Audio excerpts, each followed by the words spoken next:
Do you want to discover some really fun and exciting board games to add to your collection? Well, join me in this series as we count down my top 50 board games of all time that are never leaving my collection. In this video, I'll be sharing with you my number 40 all the way to my number 31 games in my list. Hi, my name's Danny. I'm an avid modern board gamer from Australia who loves sharing my passion for this hobby with you, my friends, and my family. Let's get this list started! And don't forget to subscribe for more wholesome board game content.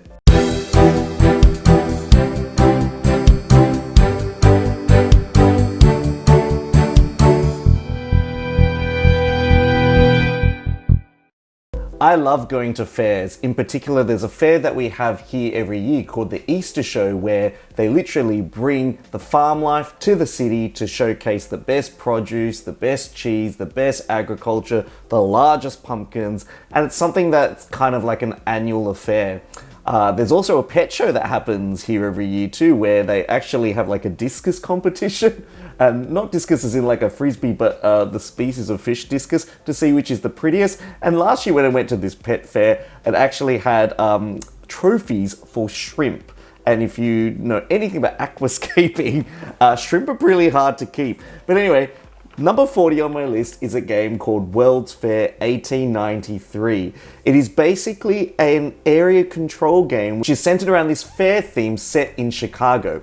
Basically, we're showcasing the best of the fine arts, the best of inventions, the best of the produce and agriculture, and you're basically influencing people to come to your exhibit. You've got this kind of round tracker or ticket timer effect in the form of a Ferris wheel. As you move the Ferris wheel and cash in your tickets, you can get that Ferris wheel to click as fast or as slow as you want in order to trigger the end of the round. And what you're doing is you're trying to place influence cubes in the different exhibit areas. And the more influence you have at the end of the round, the more likely you'll be able to acquire these little tokens that represent your prestige in those areas.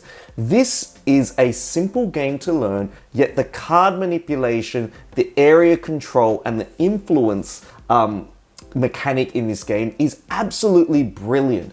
In fact, this was one of those games that sat on my shelf for years and years. I loved the look of it. I was like, oh, I don't think anyone's gonna play it. Played it with my hubby on our honeymoon, actually. Took our honeymoon to get this game out. And oh boy, I was like, this game is great. And so I've just had it in my top list for ages. And it's just a game that, yeah, it's so simple, but it's got a lot of layers to it. It's like, well, and there's all these cool little noble cards that come in where you can kind of influence how you distribute your cubes. So you might have some cubes over in the agriculture section, but that the influencer might move those cubes to another section, which then shifts the kind of dynamic of the board state around. And I love that thought of being able to tactically address and think about how things would go. I always said to my hubby that this game would have been an excellent re-theme for like an election themed game, because it definitely feels like you're giving your votes to different exhibits and seeing which one rises above the rest. Game number 39 is by acclaimed designer Alexander Pfister. In fact, this is probably one of his lighter games, yet don't let that deceive you, because the depth of strategy that's in this game is actually quite powerful and impactful at the same time. This game is somewhat inspired by Carcassonne, mainly because the art kind of reminds me of the same art style, but also it's tile laying with a big twist on how you acquire those tiles. The game is called Isle of Skye. In Isle of Skye, players are going to be playing different chieftains as they expand their region in order to gain wealth, gain points, and prestige.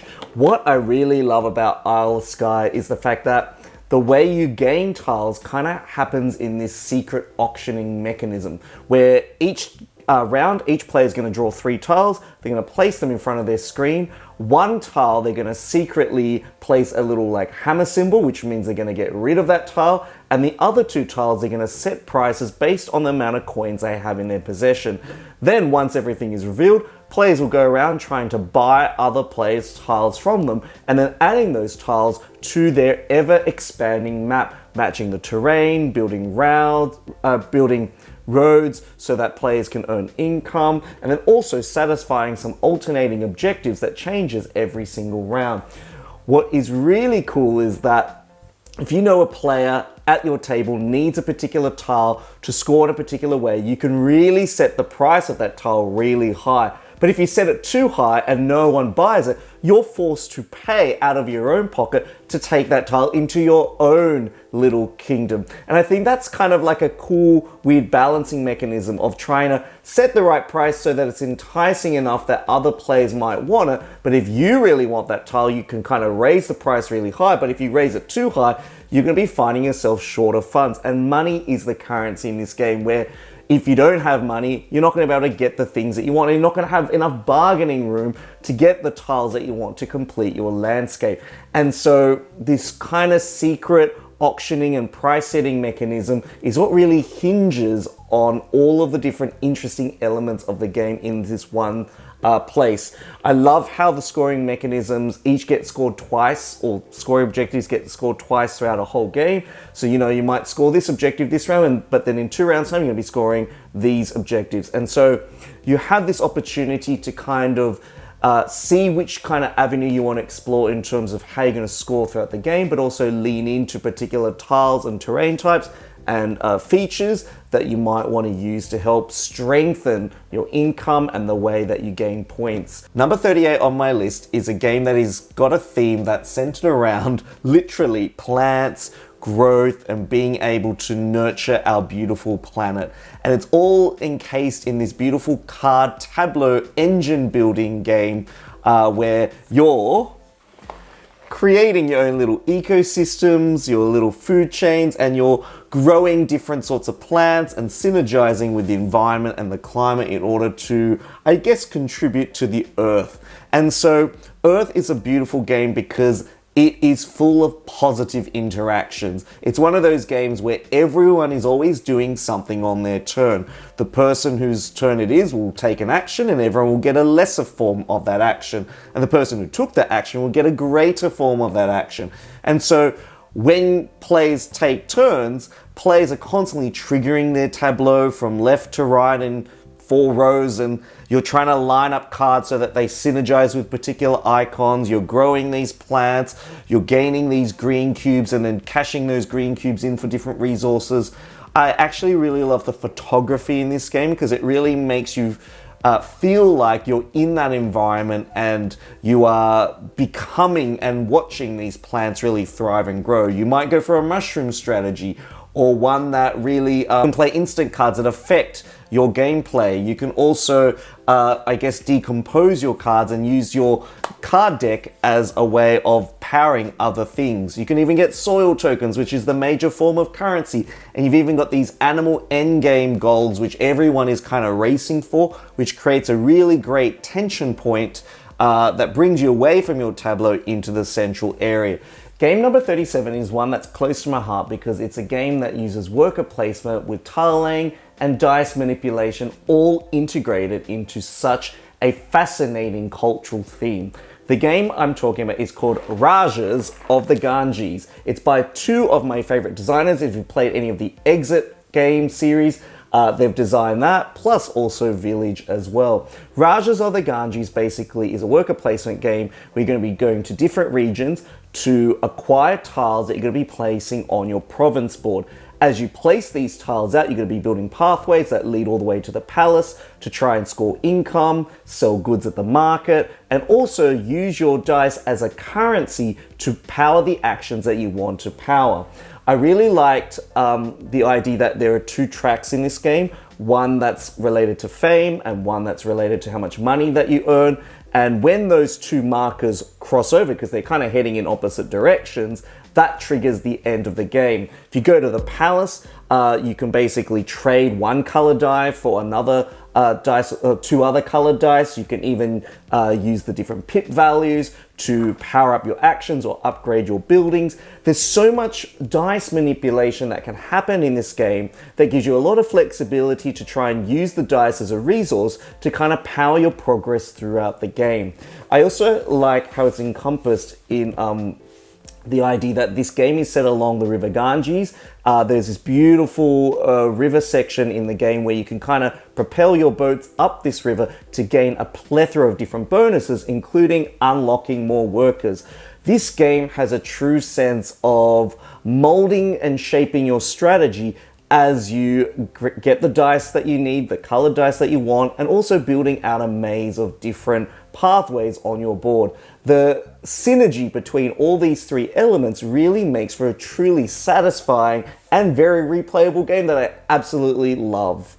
I'm actually a huge fan of dice games. I'm always really curious about how different designers incorporate dice into their mechanism, and I'm often really curious about how they avoid the randomness of a dice roll, and I'm always weary about games that kind of rely a little bit too much on luck. This next game is a game about Earth, except you're excavating it, and you are taking on the role of different types of dice in order to excavate different landscapes and terrains. This is a game called Unearth, and it is 36 on my list. What I really like about Unearth is that you have a set of different types of dice, so D4, D6, D10, and then you're basically rolling these dice, and the values that you roll you're using to place onto a common area which displays different types of ruins with different numbers and values on them. And once the total value of all the dice from all the players on a particular ruin is equal to the value on it or exceeds it, then you determine who has greatest influence on that card, and that player gets to keep the card. However, all the other players get a special dice ability card as kind of like compensation for not winning that card. And this is what I like about Unearth. It is incredibly balanced. You roll a high number, you get greater influence on a card. You roll a low number between 1 and 3, and you get to draw these cool little isometric cube tokens out of a bag, and then all of a sudden you are creating almost like a secondary game where you're building rings of cubes and building lesser wonders that give you all these other abilities. And so you might have 3 blue blocks connected with 3 red blocks, and that will give you a wonder with a particular ability, and you're filling them in and creating this secondary puzzle. So you've kind of got 2 games consecutively going on at once, but both are intertwined, both rely on the use of the dice, and both help you to manipulate the dice and the powers and the scoring at the end. Have you ever heard anyone talk about the T series of Euro games? You might be looking at me a little bit baffled at the moment, but basically it's a series of Euro games that all have T as the beginning of the title of each game. So you've got games like Teotihuacan, Tiwantinsuyu, Toledo, and the game that started it all, Tzolk'in the Mayan Calendar, which is number 35 on my list. Tzolk'in the Mayan Calendar is probably the first medium to heavy Euro that I actually acquired into my collection. And back then, when I was a younger self, I honestly did not know what I was getting myself into. I was not prepared for all the inner workings of rotating dials, leaving workers on those dials, pulling them off, and just really experiencing a truly thematic and yet unique game so many years later. This is a game that I didn't really feel like I really connected with when I first got it, but it's only until years later, having a little bit more experience with other Euros, I've been able to round myself back and get back to Tzolk'in and just really appreciate how innovative it is for its time. Basically, in Tzolk'in the Mayan Calendar, you're feeding all of your workers corn. You're leaving your workers on these different wheels, which are kind of like the different temples. And then as each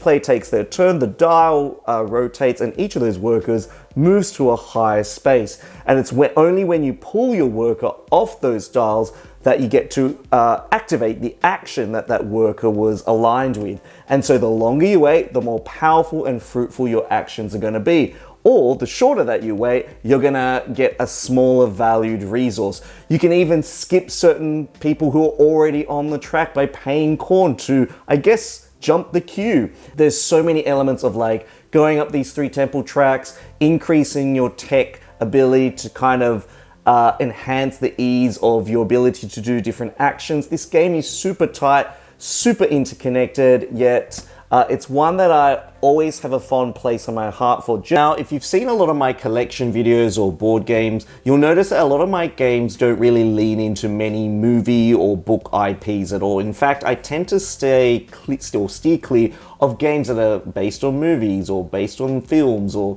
based on something that's not really unique to board gaming. And so I often find that I'm separating myself from any merchandise that's related to Lord of the Rings or maybe Alien or even like Star Wars. And so I find that when I'm playing a game based around an IP like that, or even games, yeah, I just find it really hard to separate the theme from the mechanics. However, there's one game that I've actually made a big exception for. And in fact, I would never have played this game if, I guess, a friend hadn't introduced it to me and people had talked about it with me and said, you know what, have you tried this? This game is like really, really cool, really involved.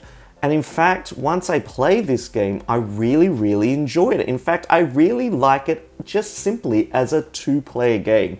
And the game is called Dune Imperium. Dune Imperium is often being compared to other games like Lost Ruins of Arnak and Clank. Dune Imperium is basically a deck building worker placement game where you're trying to influence and vie for control on 4 tracks, and you're trying to be the first player to get to like 10 points, which triggers the end of the game. There is so much goodness packed into this game, and I really like the fact that the cards that you play influence where your workers can go out. So if you want to, support a faction, you need to play particular faction cards. And as you're playing the game, any cards that you don't play, you can use as currency to buy other cards to help add to your deck, which helps to build your synergy, to helps build your combo, helps you to build where you can go in future turns.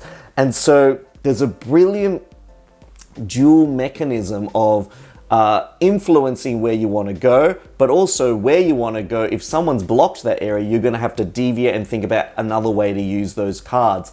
You can also decide what avenues of strategy you want to lean into, and not to mention that whilst this game does feature combat, it's not really combat per se. I would kind of describe it more like comparing strength.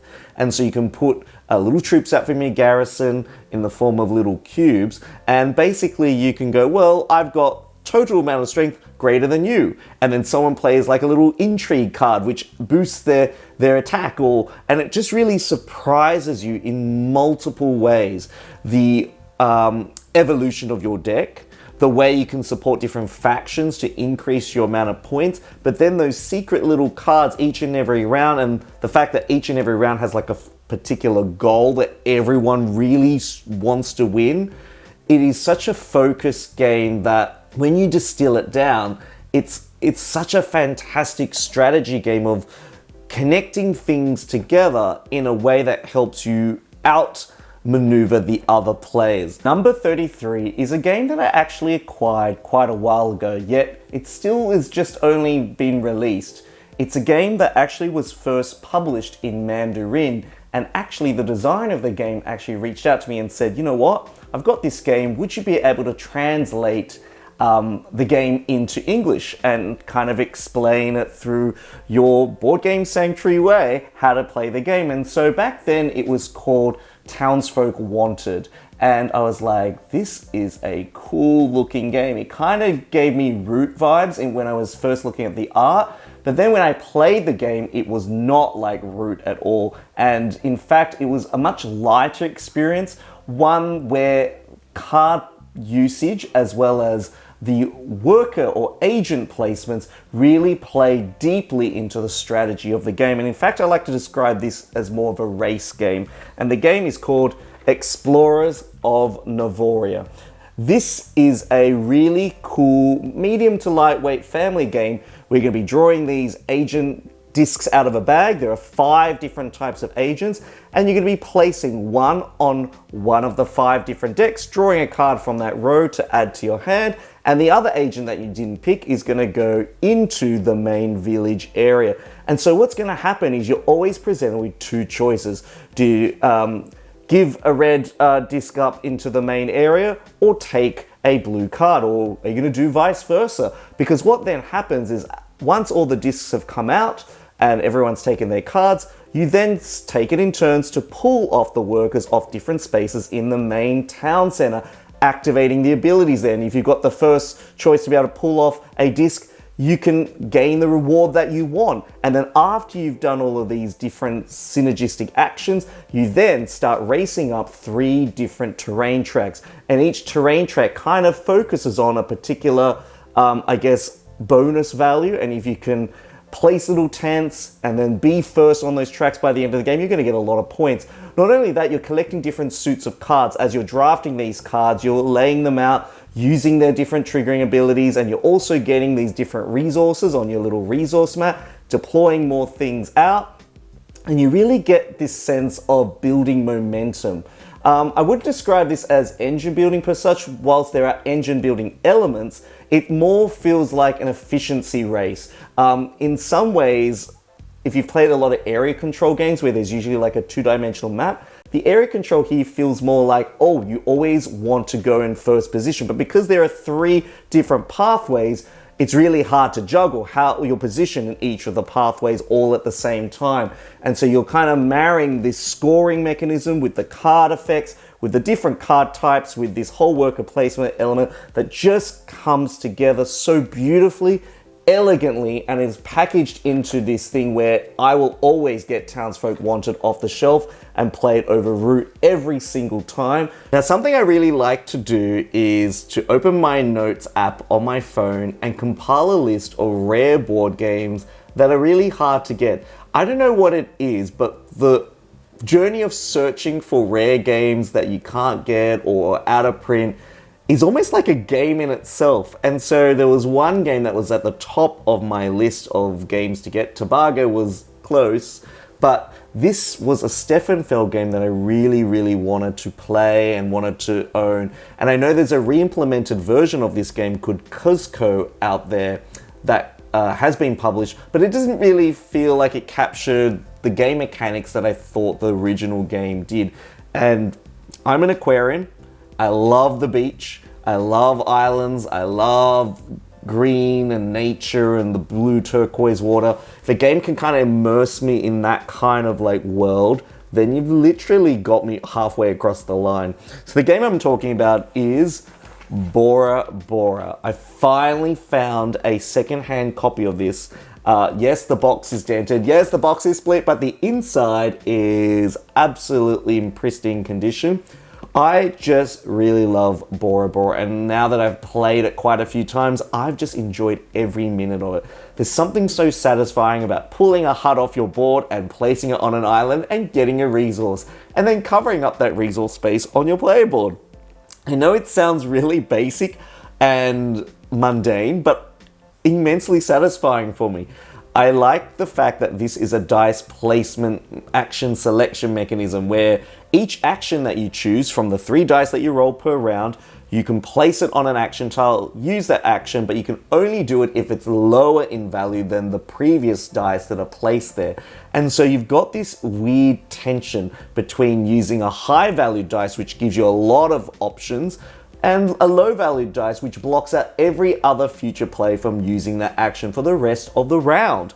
And so I love the brilliant spread and range of use of dice in the different areas in this game. And so when you're acquiring the male and female tribe tiles, to get access to all the whole range of tiles, you need to use a 6. But if you place a 1 there, you only have access to the first tile only. And these male and female tribe tiles give you other abilities and synergies that you can, I guess, activate on your turn. And if you have duplicate versions of the same male or female tiles, you can activate all of them in the second phase. I also like this cool little puzzle of when you're collecting all your materials and you're laying them onto this little grid, that you've got these little dice tiles that you're placing and covering this entire grid. And it's a game about trying to complete everything. It's not a game where you think, oh, I can complete 1 or 2 things. No, this game rewards you for completing the entire game in one sitting. And if you can do that, you've essentially completed and ticked every box. And so in this game, you're completing your tasks, you're filling up your board, you're deploying all your huts onto the island, you're filling up the male and female tile area, you are completing your quarry. It's almost like representation of your progress in developing Bora Bora. And I love how there's like little god cards that you can use in the game that kind of tweak the rules or break the rules a little bit. So, you know, if someone's placed a 1 in that action spot you really needed, if you pay an offering and use a god card, you can actually place a die, you know, of 6 in that spot to then use that action for that value. And so there's a lot of cool branching ways that you can go each and every turn.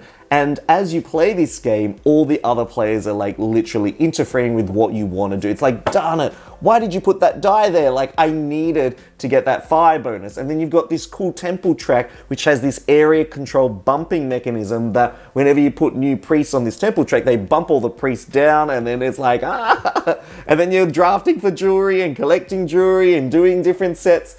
And the task tiles in the game just really give you something to focus on, and it just has, it just oozes with theme. And when I look at it, it's like, I know what I'm getting into when I'm playing this game, and it's gonna be a good 2 hours. And folks, it is time for my game number 31. Number 1 out of this 10 games that I've just presented to you on my list. And this is a game that I have a very strong love-hate relationship, or maybe it's a hate-love relationship where I didn't really gel with it at first, but then over time I've come to be more appreciative of its complexities, its intricacies, and first and foremost, its clunkiness. It is a game where I've debated a lot with my friend whether I actually really love the game, or one where I'm like, you know what, I don't know if I can stand it, but actually, this is a game I think I've fallen in love with over time. And you know what? This may change in the future.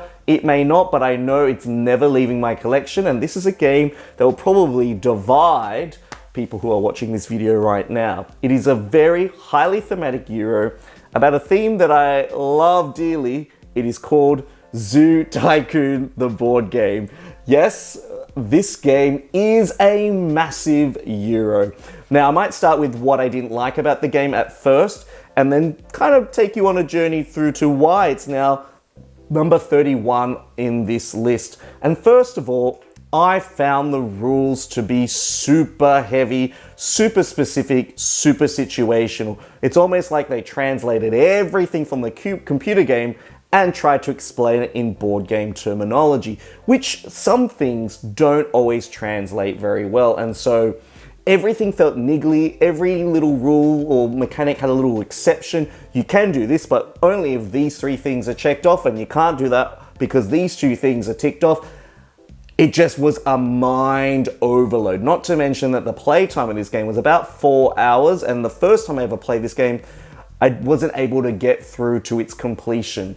And so I found in this game there were a lot of mechanics where you had to do upkeeping. Whenever your animal enclosure situation changed, you had to change the parameters on the animal cards. And each animal card almost feels like its own mini game. And you have to really constantly monitor and check to see that everything is actually correct. How many males and females do I have? What's their social status? How many offspring are they going to have? Will they reproduce this year, or will they reproduce next year? And how many tiles? How many free spaces? How many retreats? How many...